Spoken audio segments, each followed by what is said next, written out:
Hi, welcome to our channel.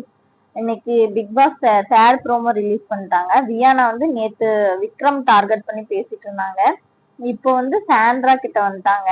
Viana சமைக்க போறாங்களா என்னன்னு தெரியல. ஆனா பாத்திரம் நிறைய கழுவாம இருக்கனால சாண்ட்ரா வந்து வெசல் வாஷிங்ல இருக்காங்களாட்டுருக்கு. அதனால சாண்ட்ரா வந்து பாத்திரம் கழுவணும் வாங்க அப்படின்னு சொல்லி கூப்பிடுறாங்க. அதுக்கு வந்து சாண்ட்ரா நீ சமைக்க போக வேண்டாம்னு சொல்றாங்க. உடனே நான் என்ன செய்யணும்னு வந்து நீங்க சொல்லாதீங்க அப்படின்னு சொல்லி வியானா சொல்லிட்டு, சாண்ட்ரா தேவையில்லாம டிப்ஸ் பண்ணாத, நீ போ, வர முடியாது அப்படின்னு சொல்லிட்டாங்களாட்டிருக்கு. அதனால வியானா வேகமா கோவமா உள்ள வந்து திவ்யா கிட்டயும் வினோத் கிட்டயும் வந்து பேச ஆரம்பிக்கிறாங்க. என்ன சொல்றாங்கன்னா, வேலை செய்யறதுக்கு ரொம்ப வலிக்குது, ஈவில்னஸ் வந்து உடம்புல ஊறி போன ஆள் யார் தெரியுமா அப்படின்னு சொல்லி கேக்குறாங்க.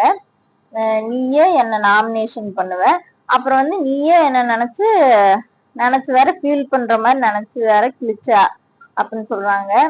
அப்புறம் வந்து வியானா வெளியே போயிட்டு வந்ததுக்கு அப்புறம் ஓவரா பேசுறாங்கன்னு தான் சொல்லணும். அப்படி என்ன வெளியே பார்த்தாங்க, என்ன இது பண்றாங்கன்னு தெரியல.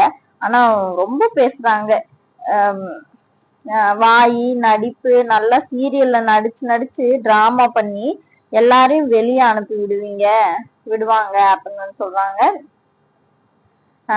அதாவது இப்ப பார்வதியும் கம்ருதினும் வந்து வெளியே போனாங்க இல்லையா, ரெட் கார்டு கொடுத்து அனுப்பிச்சாங்க இல்லையா, அதுவும் வந்து இவங்க நடிச்சதுனாலதான் வந்து போனாங்க. இவங்க அந்த மாதிரி பிக்ஸ் பண்ண மாதிரி நடிச்சனாலதான் இவங்களுக்கு வந்து ரெட் கார்டு கொடுத்து வெளியே அனுப்பிச்சாங்கிற மாதிரிதான் இதுல சொல்ல வராங்க.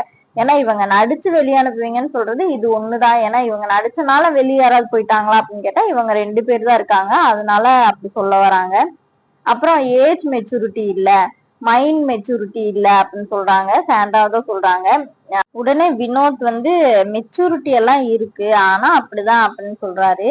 இது வந்து நமக்கே தெரியுது, உள்ள இருக்க ஹவுஸ்மேட்ஸுக்கு தெரியாதா? எப்பவுமே வந்து நடிச்சுட்டே வந்து இருக்க முடியாது. இந்த வீடியோ பிடிச்சிருந்தா ஒரு லைக் பண்ணிருங்க. நீங்க பண்ற ஒவ்வொரு லைக்கும் தான் எனக்கு ஒரு மோட்டிவேஷனா இருக்கும். நம்ம சேனலை மறக்காம சப்ஸ்கிரைப் பண்ணுங்க.